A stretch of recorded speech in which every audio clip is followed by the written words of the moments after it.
സാറേ എനിക്ക് ഒരുപാട് മാറ്റങ്ങളൊക്കെ ഉണ്ട്. എനിക്ക് പണ്ട് ദേഷ്യമൊക്കെ ആയിരുന്നു. ഇപ്പം ദേഷ്യമൊക്കെ മാറി. എനിക്ക് നല്ല ഹാപ്പിയാണ്. ജോലിയൊക്കെ ഞാൻ ഒരുപാട് ചെയ്യുന്നുണ്ട്. എന്നാലും എനിക്ക് നല്ല ഹാപ്പി എന്ന് പറഞ്ഞാൽ നല്ല ഹാപ്പിയാ സാറേ.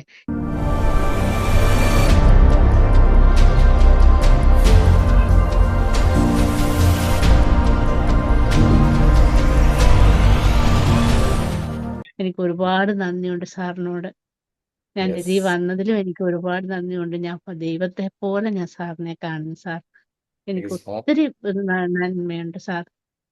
താങ്ക് യു ഞാൻ സോ ഒരുപാട് മച്ച്. വീട്ടിലെ എല്ലാ ജോലിയും ചെയ്യുന്ന, ആരോടും ദേഷ്യമില്ല, എല്ലാവരോടും സന്തോഷം. മറ്റേ എനിക്ക് അങ്ങ് മൂശേട്ടയായിരുന്നു ആരോടായാലും എല്ലാവരോടും. ഇപ്പം ഞാൻ അങ്ങനെയില്ല. വെളുപ്പിനെ എണീക്കും, കൊച്ചുങ്ങൾക്കെല്ലാം സാധനങ്ങളെല്ലാം ഒരുക്കി കൊടുക്കും, എല്ലാം ഹാപ്പി ആയിട്ട് ചെയ്യുന്നു. വീട്ടിലെ പണികളെല്ലാം ചെയ്യുന്നുണ്ട്. അമ്പലത്തിൽ പോവും, പൂമാല കെട്ടും, എല്ലാം ചെയ്യുന്നുണ്ട് സാർ. എന്ത് കാര്യത്തിലാണ് കൂടുതൽ റിസൾട്ട് കിട്ടിയത്? മുദ്ര ചെയ്തിട്ടാണോ, ഇവിടെ വന്ന് ഹീലിംഗ് ചെയ്തിട്ടാണോ, അല്ലെങ്കിൽ വേറെ ഏതെങ്കിലും കോഴ്സ് ചെയ്തിരുന്നോ? ഹാപ്പി ലിവിംഗ് സെന്റർ ഫീലിംഗ് ചെയ്തിരുന്നോ? സാറിന്റെ ഈ ക്ലാസ്സിൽ കയറുമ്പോഴേ ഉള്ളൂ. എനിക്ക് കൊച്ചുമക്കൾ രണ്ടുപേരുള്ളത് കൊണ്ട് എനിക്ക് ഒന്നിനോടും സമയം കിട്ടുന്നില്ല. ഓ, സാറിന്റെ ഈ ക്ലാസ്സിൽ കയറുമ്പോഴും സാറിന്റെ ആ വർത്താനം ഇടയ്ക്ക് നടക്കുമ്പോഴെല്ലാം ഞാൻ മുദ്ര പിടിച്ചുകൊണ്ട് നടക്കും. നടന്നു കഴിയുമ്പോഴത്തേക്ക് എനിക്ക് ഒരുപാട് മാറ്റങ്ങളുണ്ട്. അമ്പലത്തിൽ പോകുമ്പോഴാണേലും ഞാൻ മുദ്ര പിടിച്ചുകൊണ്ട് നടന്നു പോകത്തുള്ളൂ സാറേ. സാർ ആ പറഞ്ഞ വാക്ക് എൻ്റെ ചെവിയിൽ ഇരിപ്പുണ്ട്. അപ്പൊ അത് കേട്ടുകൊണ്ട് ഞാൻ എല്ലാം ചെയ്ത് നടക്കും.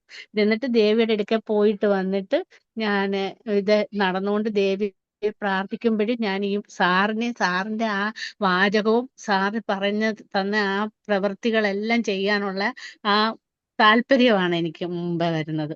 എന്നിട്ട് ഒത്തിരി മാറ്റങ്ങളുണ്ട് സാറേ. എനിക്ക് ഒത്തിരി മാറ്റം. എനിക്ക് എൻ്റെ മനസ്സ് സന്തോഷമായി, ഉറക്കമുണ്ട്. അങ്ങനെ ഇരിക്കുവോ സാറേ. എനിക്ക് ഒത്തിരി മാറ്റങ്ങളുണ്ട്. ഒരുപാട് ഒരുപാട് സന്തോഷം. നമസ്കാരം.